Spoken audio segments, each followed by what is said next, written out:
In this product market fit today, knowing who the user is and who the buyer is and being very specific about that is so important. Right. So who now is your user, and then in a company who's actually doing the buying, and how does that affect your messaging and your value proposition?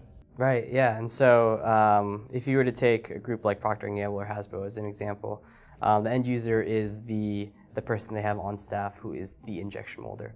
So this is the person who procures a traditional aluminum tool from another department. They get it, and then they actually position the tool in the machine and they do the shooting. And so this person has to be satisfied by the mechanical performance of the part. They have to be satisfied with how the part looks and feels, and it has to be a pretty direct replacement of aluminum tools, and so that's what's important to him or her.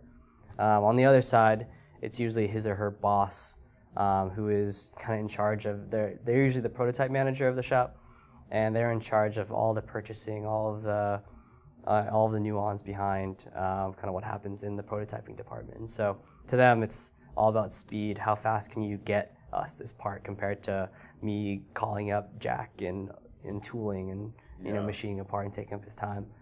It's all about cost, things like that.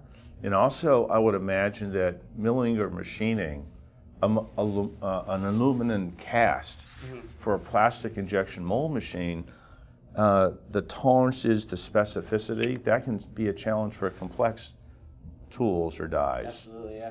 And with your process, you can actually be much more specific and detailed. CNCing is still, I would say, better than 3D printing. Yes. Yeah. So then the challenge is to make 3D printing as good as CNC. Exactly. And so we've gotten pretty good. We've gotten tolerances, if you're familiar with the terms plus or minus 1,000th of an inch. Yes. About 50 micron.